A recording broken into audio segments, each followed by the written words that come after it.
Bueno, vamos a empezar con un nuevo tema que se llama estimación de parámetros. Esto básicamente está relacionado cuando frente a una población que nosotros vamos a estudiar, porque queremos saber cómo se están comportando alguna variable en particular. Esta población en un principio, nosotros no conocemos los parámetros de ella. O sea, estamos frente a un conjunto de elementos o unidades y no sabemos ningún parámetro. Con los parámetros, acuérdense que yo me refiero siempre a la media poblacional. Cuando hablo de parámetros siempre es poblacional. A la media poblacional, a la varianza poblacional o a la proporción poblacional. Siempre son esos, cuando yo digo parámetro, es alguno de esos parámetros que estoy involucrando en lo que digo. Ahora bien, nosotros debemos estimar, o sea, debemos calcular cuál es el valor de ese parámetro a partir de una muestra representativa. Ustedes acuérdense, cuando habíamos empezado a transitar este camino de la estadística, que nosotros establecíamos cómo se comportaba la variable de una población a partir de una muestra, porque la población no podía ser estudiada en su totalidad, por muchas razones. Entonces sacábamos una muestra de ella. Esa muestra es representativa, siempre. Para eso tiene que cumplir algunas funciones. Que ya las habíamos pasado en otras clases. Bien, entonces tenemos esa muestra, y en esa muestra nosotros vamos a poder estimar esos parámetros.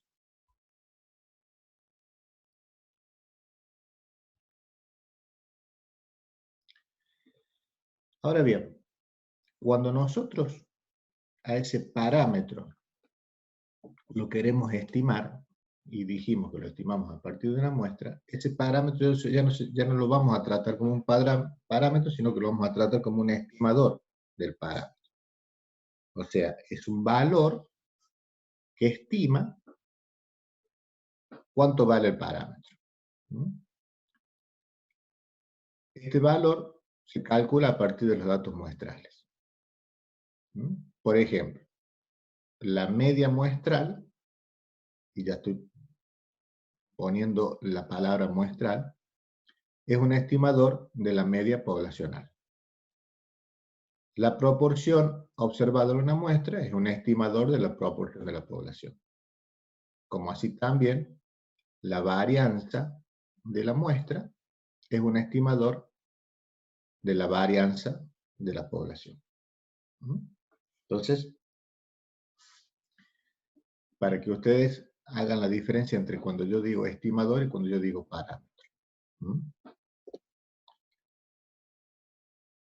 Hay dos tipos de estimadores.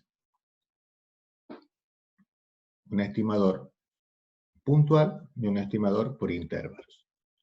El puntual, como lo dice la palabra, es un único valor que estima el parámetro.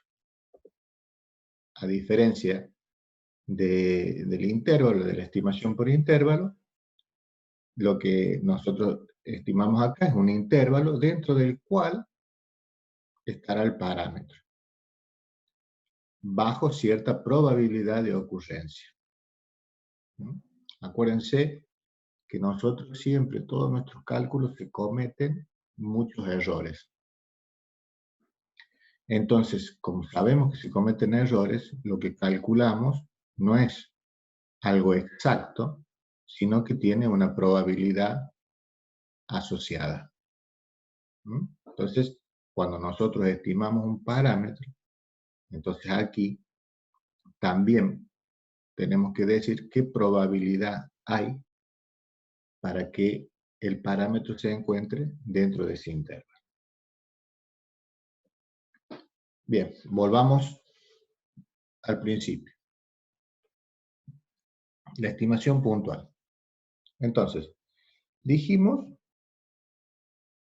que se obtiene un solo valor para el parámetro. Entonces, aquí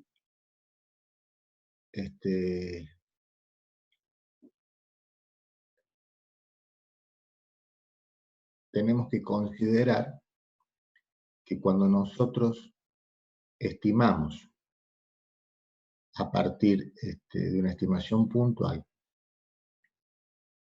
lo que tenemos que hacer es cuantificar el riesgo que se asume al considerarlo, ya que yo voy a decir que el estimador es un solo valor, e imagínense que estamos hablando de variables, como ya habíamos charlado hace unas clases atrás, de variables biológicas, que no todas las unidades muestrales se comportan de la misma manera, que cometemos muchos errores.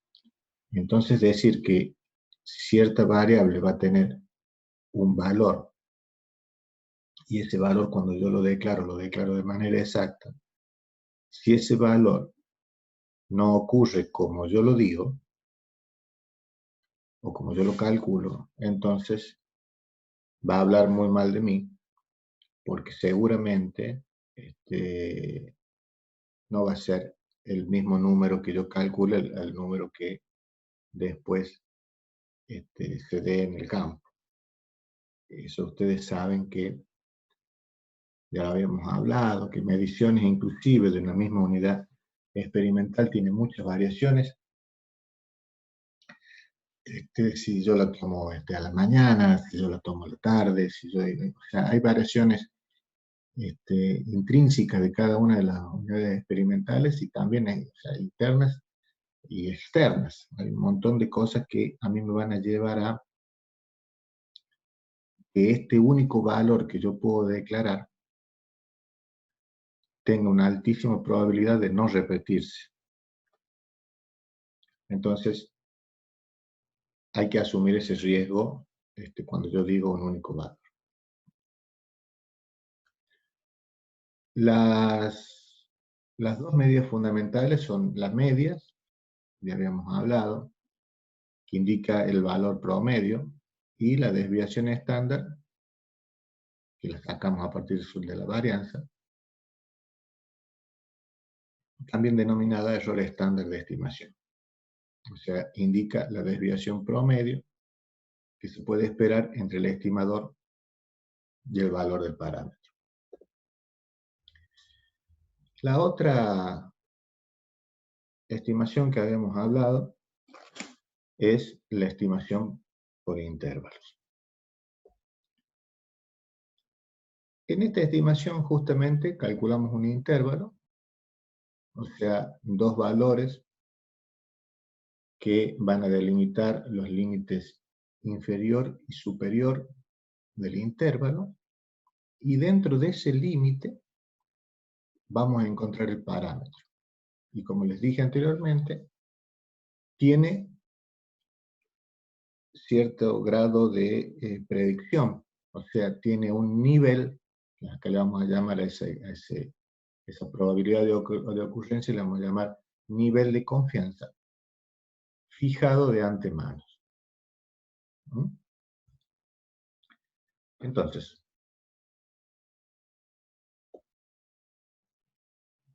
vamos a llamar intervalo de confianza al intervalo con un cierto nivel de confianza contiene el parámetro que se está estimando. Esto nos va a servir a nosotros para no tener un único valor, porque yo puedo decir, el promedio o la media a ver si estamos hablando de las alturas de los estudiantes de la cátedra de estadística del año 2020. yo puedo tener un promedio de 1,60 m. Entonces, yo digo, bueno, los estudiantes de la clase de estadística del año 2020 tienen 1,60 m. Y voy, entonces, ¿qué quiere decir? Que tengo que ir a medir, y si lo digo puntualmente, quiere decir que yo tendría que ir a medir y sacar ese promedio todos los días, y a mí me tiene que dar 1,60 m. Y eso, la verdad, que como ustedes saben, es una medida que es muy raro que suceda. Porque yo voy a tomar la medida de ustedes, y un día a lo mejor va a faltar algún alumno o varios, y eso me va a, a cambiar la media muestral, o van a venir unos más altos, van a venir unos más bajos, o unos van a venir con, con un calzado distinto y van a ser más altos, o el instrumento con el que yo estoy midiendo puede sufrir algún tipo de deformación por la temperatura, por ejemplo. Si yo lo tomo un día que está como hoy, que está fresco, a otro día que está con una temperatura más elevada, etc. O sea, si yo digo 1,60 m, es muy raro que ese 1,60 m se mantenga en el tiempo. Por lo tanto, esto si lo hiciera puntual, en el intervalo de confianza yo puedo decir que hay un intervalo. Entonces yo puedo decir que la media poblacional está entre 1,58 m y 1,65 m. Eso que me quiere, esa flexibilización, yo la voy a obtener. Entonces, si un día tienen 1,60 m, voy a estar diciendo bien, está dentro del parámetro, dentro del intervalo que yo calculé.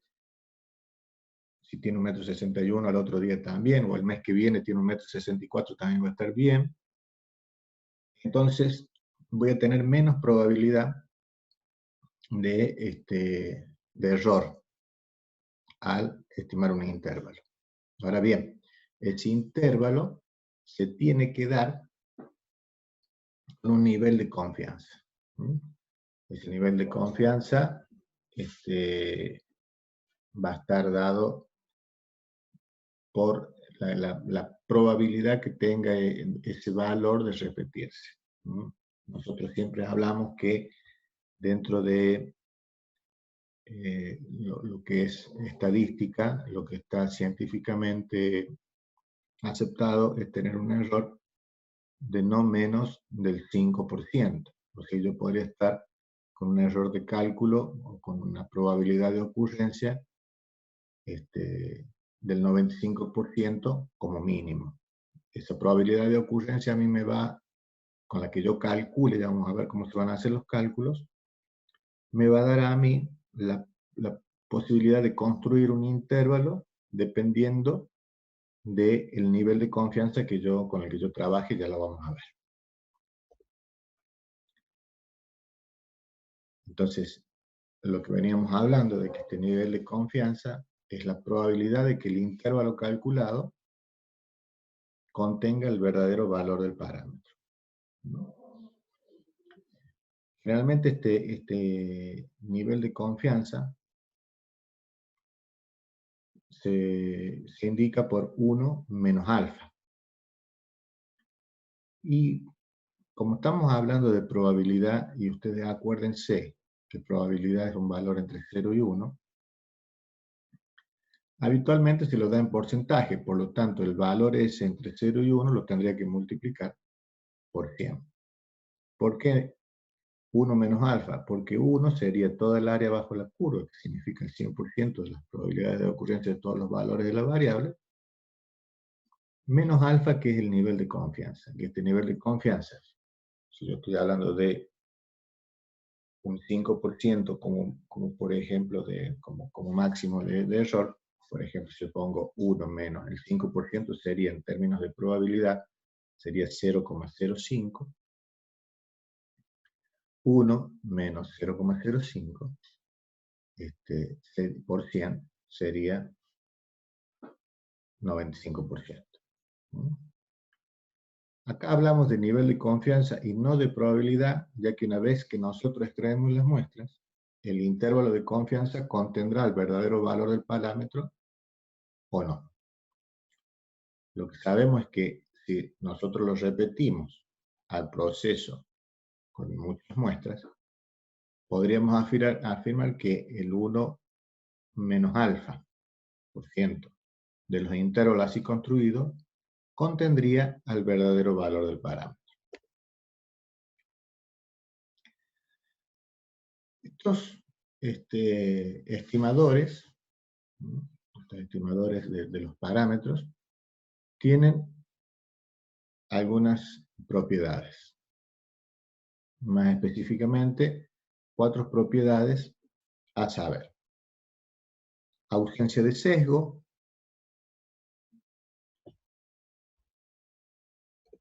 consistencia, eficiencia y suficiencia. 4 propiedades. La primera propiedad, la ausencia de sesgo o ser insesgado. Ausencia de sesgo. Acá, para que se entienda, puse tita, o sea, para no poner ningún parámetro en particular, puse tita para representar el valor de algún parámetro. Y este tita que tiene acá un sombrerito significa el estimador de este tita, que es el parámetro. O sea, el que tiene el sombrerito es el estimador y el que no tiene sombrerito es el parámetro. Entonces, diremos que tita, o que el estimador tita, es un estimador insesgado de tita si la esperanza del estimador es igual a la esperanza de tita, del parámetro.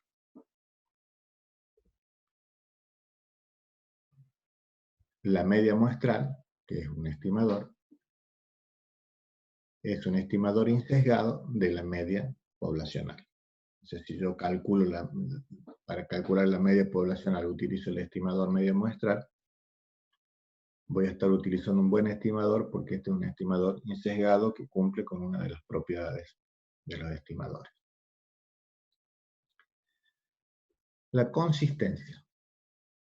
¿Cuándo un estimador es consistente? La expresión que ven escrita acá indica que la media, que a medida que se incrementa el tamaño muestral, o sea, cuando n tiende a infinito, cuando aumenta, la diferencia entre el estimador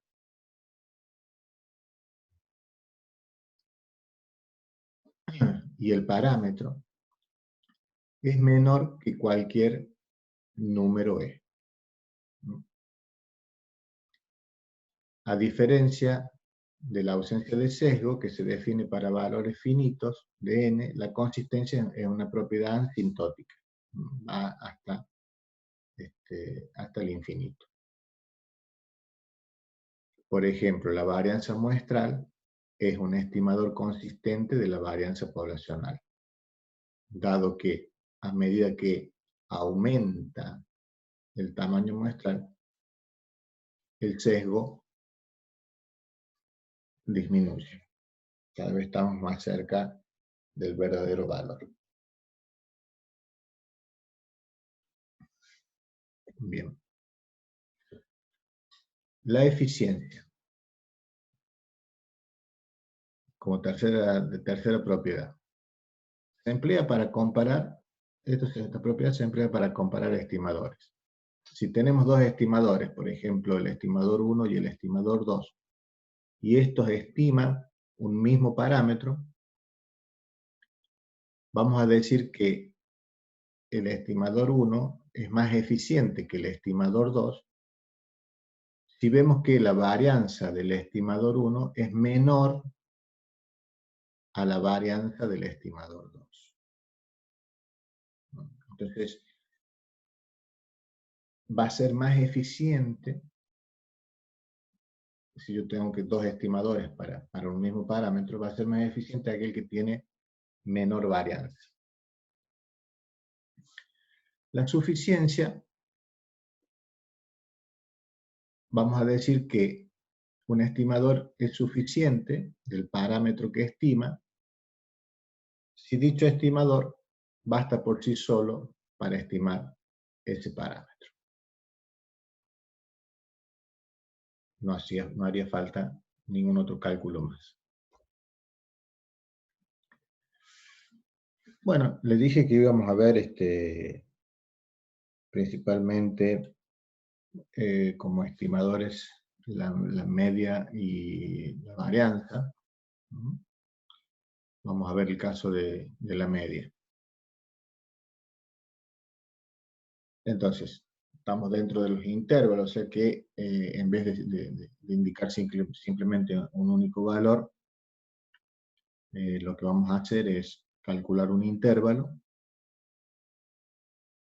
que sea asumible con cierta probabilidad para que el parámetro que queremos estimar se encuentre realmente dentro de los límites que nosotros vamos a definir.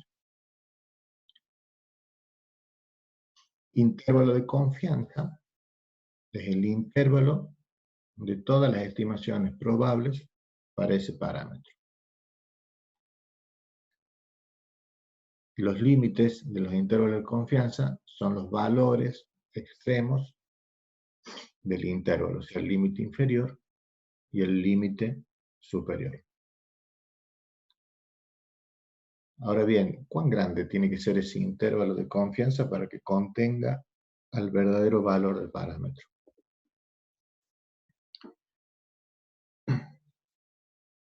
Evidentemente, si decimos que el intervalo de confianza va de menos infinito a más infinito, seguramente vamos a acertar de que el valor del parámetro se encuentra allí. Pero la verdad que decir eso no es muy útil y va a hablar muy mal de nosotros si lo decimos. Por otra parte, la estimación puntual, en la que lo usual es que no demos un valor justo del valor del parámetro. Entonces, la idea es crear un intervalo de confianza de manera que sepamos en qué porcentaje de casos el parámetro estará dentro del intervalo que nosotros vamos a calcular. Esto es, para que nosotros sepamos el porcentaje, hablar de esto del 95% de confianza o el 99% de confianza, etc. Ahora, ¿cómo nosotros fijaríamos el porcentaje? Como les dije anteriormente, nosotros asumimos un porcentaje del 95% como mínimo para que nuestros datos sean significativamente aceptados. Entonces, al calcular un intervalo de confianza sobre la media, por ejemplo, al 95%, no es más ni menos que decir que el 95% de las veces que yo repita el mismo experimento y en él calcule, por ejemplo, la media poblacional siempre va a estar dentro del intervalo que yo haya calculado.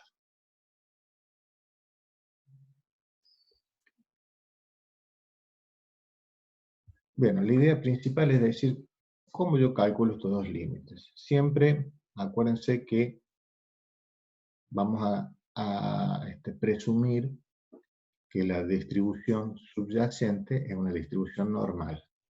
Acuérdense, esta es una distribución normal que tiene sus características que ya le hemos visto. Y como tiene sus características que ya le hemos visto, esto nos ayuda enormemente porque sabemos la probabilidad de ocurrencia, porque está todo tabulado, de cada uno de los valores que están por debajo de esta curva.